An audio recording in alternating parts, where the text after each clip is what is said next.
Esse é o nosso programa Eclésia, continuando nessa noite falando sobre discernimento vocacional. Vocação, mês das vocações. A gente conversou sobre algumas vocações. Acho que o programa de hoje está mais informal, viu, Padre Guido? A gente está mais que batendo um papo aqui do que propriamente pergunta atrás de pergunta para entender sobre um assunto, apesar que é um assunto importante, a vocação. E eu achei interessante o senhor contar um pouco da sua vocação. É uma vocação bonita e os nossos telespectadores, eu tenho certeza, estão gostando de ouvir um pouco sobre isso também. Mas olha que o Papa Francisco entrou no seminário com 11 anos e meio também. 11 anos e meio. Sim, não tinha completado ainda 12 e já estava no seminário dos jesuítas. Olha só. A maior parte da minha vida, eu participei de uma paróquia jesuíta. Nos últimos 10 ou 11 anos que eu comecei a participar de uma paróquia maronita. Mas antes disso eu participava de uma paróquia jesuíta. E o padre da época onde eu participava, na cidade de Indaiatuba, o bairro de Taici é muito famoso justamente por ter um mosteiro jesuíta. A paróquia ali do bairro, o padre Arthur Sampaio, já falecido, um grande jesuíta, ele também entrou no seminário bem cedo. E ele contava essa história também. Ele entrou com 12 anos. Né, parecido com a idade do senhor, parecido com a idade do Papa. Sim. Aliás, por falar no Papa, esse padre, ele foi ordenado no mesmo lugar que o Papa, lá na casa dos jesuítas, da Argentina, né, lá em Buenos Aires. Então, é uma história muito parecida com a do Papa Francisco, esse padre que eu convivi alguns anos atrás. E ele, como o senhor, Padre Guido, como o Papa Francisco, que eu acho que é de uma geração que ainda aceitava-se vocações precoces, né, Padre Guido? Sim. Hoje, o sistema, vamos dizer assim, de receber esses jovens mudou um pouco, né? Sim, mudou. Inclusive, Érica, quando eu cheguei no Brasil, somente com um mês de sacerdócio, no 1973, trabalhei no nosso seminário rogacionista de Criciúma, Santa Catarina. Um abraço a Criciúma, que estão nossos telespectadores de lá. E lembro que o seminário estava no máximo da sua capacidade, 110 seminaristas. Porém, começava exatamente com o menino da sexta série, de 11 anos. Era uma regra quase que geral. Hoje a Igreja não condena a instituição de seminários menores, mas quer que o menino seja mais acompanhado em casa, em primeiro lugar, né? Periodicamente faça alguns estágios vocacionais no seminário para conhecer um pouquinho mais a respeito da vida do sacerdote, para depois, já com um segundo grau de estudo já completo, possa finalmente ingressar no seminário e iniciar a caminhada rumo à vida religiosa, à vida sacerdotal. O Padre Guido, o nosso telespectador Antônio Moreira, de São Paulo, capital, ele pergunta assim, olha, tem alguma coisa que a gente pode fazer como pai para que os filhos possam descobrir a sua vocação religiosa, né? Ele está dizendo que tem 3 filhos e essa conversa na casa dele até acontece, pois um deles já mostrou o sinal que gostaria de ser padre. Então, o que o pai e a mãe devem fazer, então, para de repente, tentar incentivar o que o jovem descubra? Sim. Em primeiro lugar, prezados amigos, em qualquer casa, em qualquer família, os pais devem ser os primeiros formadores da vocação dos filhos, através de um estilo de vida que seja mesmo exemplar. Onde uma família vive bem unida, com o santo temor de Deus, procurando dar os ensinamentos catequéticos aos filhos e procurando aprimorar, ao mesmo tempo, o conhecimento da doutrina, do Evangelho, da Bíblia, da catequese, as vocações nascem. Seria o caso de apresentar ele à família de Santa Teresina do Menino Jesus. É verdade, Padre Guido, bem lembrado. Onde nós temos papai e mamãe santos e 5 filhas religiosas, uma é santa e doutora da igreja, e uma outra filha que daqui a pouco também vai ser beatificada. Olha, gente, quando... Peraí, só lembrar essa história, que é bonita essa história demais. O casal Martin, né, recentemente foram canonizados, os pais de Santa Teresinha. Sim. A gente tem imagem do casal, tá aí? Aí. O senhor Martin e Zilda, se não me engano. Zilda, a mãe dela, né? Já são canonizados, santos da igreja, um casal santo. Quantos filhos que eles tiveram mesmo, Padre Guido? 9, tiveram 9, todas filhas. Né? Filhas, né? Sim. Bom, para começar a história, geraram Santa Teresinha, uma doutora da igreja, 24 anos, uma jovem, que morreu com 24 anos, doutora da igreja. Mas que família abençoada, hein? Exato. Tiveram 4 filhas que morreram ainda criancinhas, E as outras 5, todas optaram, todas para a vida religiosa. 4 no Carmelo, destacamos Santa Teresinha. E uma outra filha, não lembro agora o nome, para uma outra congregação religiosa, está sendo feito o processo de canonização desta outra filha. Gente, olha que exemplo belíssimo que nós temos, né? Bem-aventurada esta família. Nossa, muito, hein, Padre Guido? Muito mesmo. Né? E as vocações nascem exatamente dentro de uma família como um dom preciosíssimo que Deus dá. Diria para todos os pais que estão participando do nosso programa, não sejamos nunca egoístas, meus amigos, pensando única e exclusivamente na família, na herança, no nome da família, etc. Saibamos ter o coração aberto quando um filho manifesta o desejo de consagrar-se a Deus na vida religiosa ou até na vida sacerdotal. Ô, Padre Guido, vamos entrar num assunto aqui que é interessante também, falando de vocação religiosa, né? O senhor já até passou por esse assunto, mas queria aprofundar um pouco mais, né? Sim. A gente vê muito comum isso quando a gente fala, por exemplo, das carmelitas, né? Que é um tipo de vocação contemplativa. Explica melhor para a gente o que é isso? O que é uma vocação religiosa contemplativa ou ativa? Se o senhor puder dar alguns exemplos. Sim. Não é difícil responder. Uma vida religiosa ativa, como diz a mesma palavra, é um serviço dinâmico dentro da igreja, serviço da igreja, com aquelas obras ativas típicas da igreja, por exemplo, catequese, ajuda na paróquia, no ensino religioso, hospitais, escolas, cuidar dos seminários, etc., né? Missões, etc. Ao passo que a vida religiosa contemplativa é retirada dentro de um claustro, né? De um mosteiro, onde não existe aparentemente um serviço assim dinâmico de correria, de serviço missionário nas escolas, nos hospitais, mas existe a vida de contemplação, de meditação, de silêncio. Gente, alguém poderia dizer, mas padre, esta não é uma coisa dos outros tempos, hoje, que não bate mais com as exigências dos tempos modernos. Pelo contrário, a vida contemplativa hoje está de casa cheia. Somente no Brasil temos centenas e centenas de mosteiros de vida contemplativa e com um índice de perseverança altíssimo.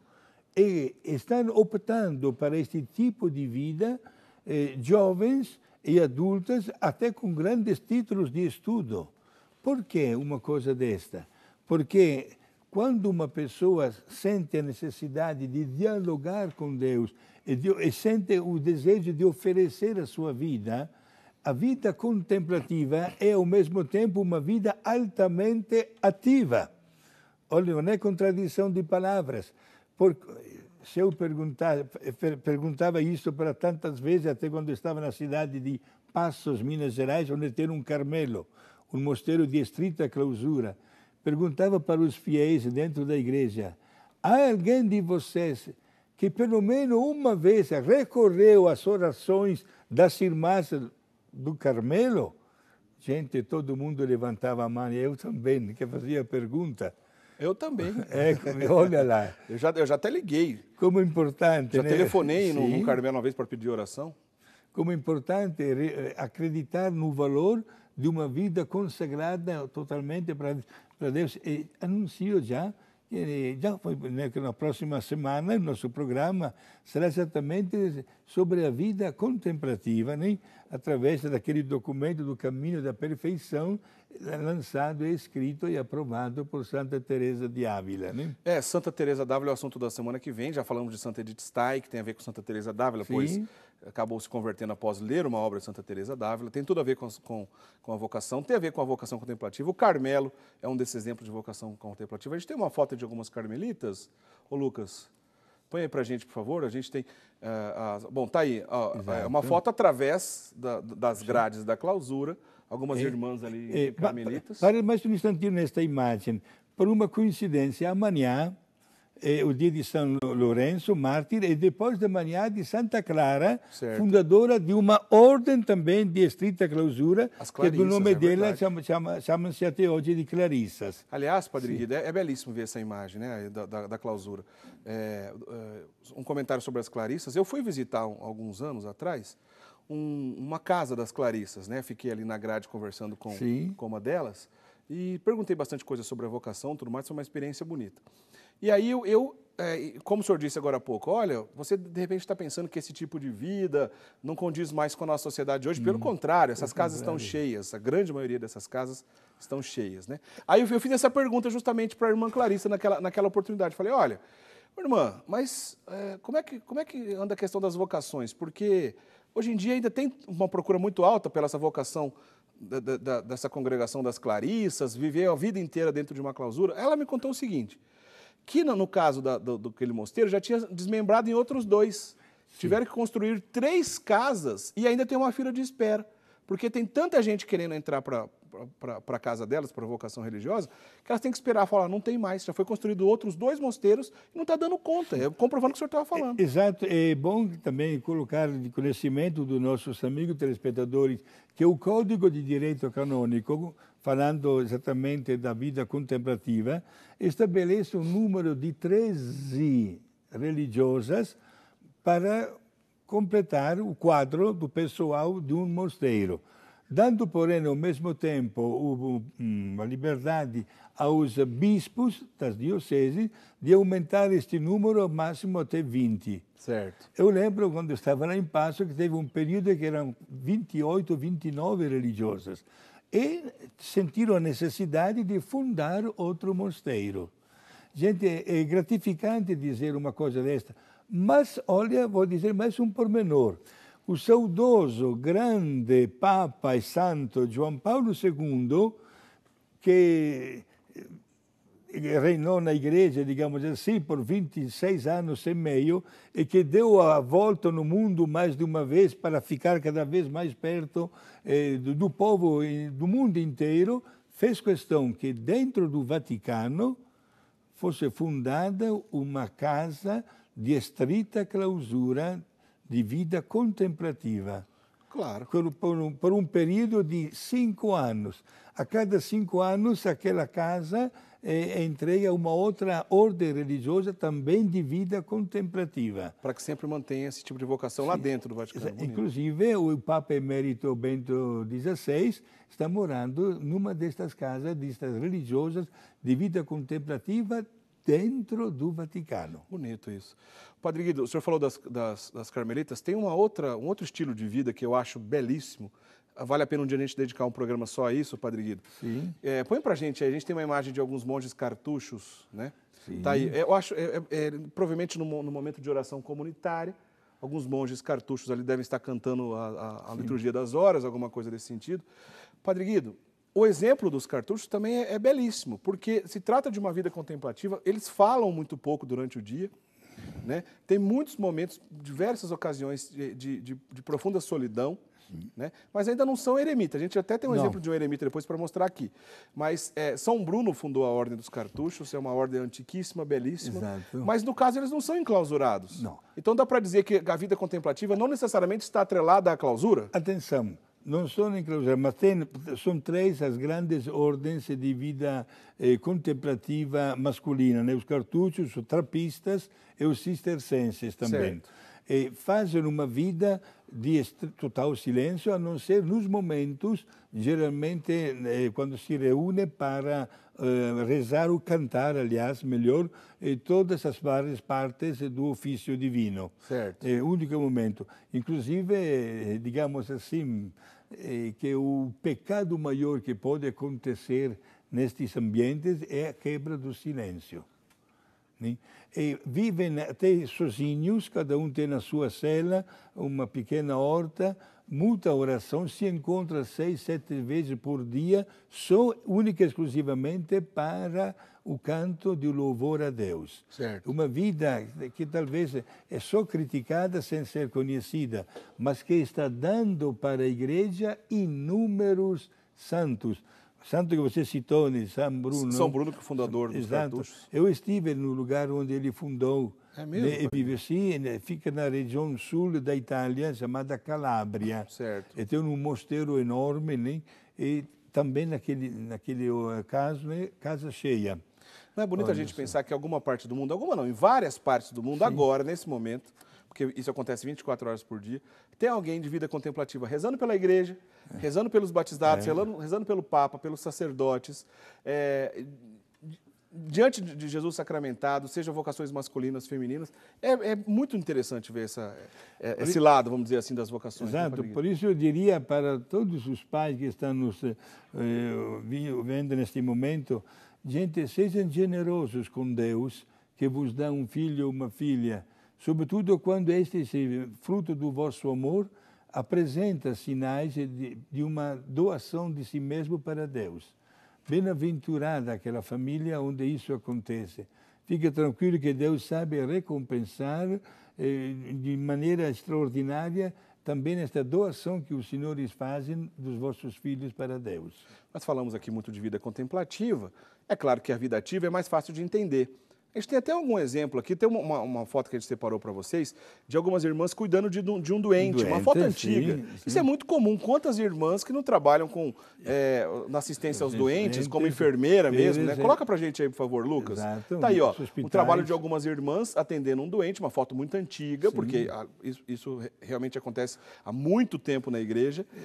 Seja escola, hospitais, enfim, diversos trabalhos, dá para entender essa vocação ativa. Né? Eu celebro, por exemplo, diariamente a missa às 6 horas da manhã na capela interna do Colégio São José de Bauru, que é mantido pelas religiosas apóstolas do Sagrado Coração. Né? É um grupo de 10 a 11 religiosas e toda manhã, bem cedo, ela tem uma escola com 1.800 alunos. A vida é plenamente ativa, porque o carisma da fundadora foi este aqui também, de marcar uma presença religiosa no ambiente escolar. Quer ver um grande exemplo de uma vida ativa religiosa que a gente tem, inclusive que será canonizada em breve. Né? Coloca pra gente a imagem, todo mundo vai saber quem é, não vamos nem falar o nome. Coloca, tá aí, ó. Quem é? Madre Teresa de Calcutá.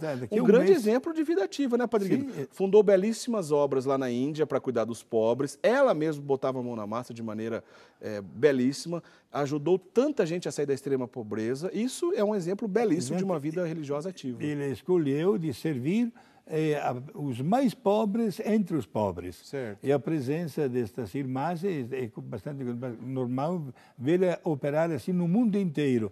No dia 4, me parece, de setembro, vai ser canonizada. Já será declarada santa, já é beata. Eu conversei com ela.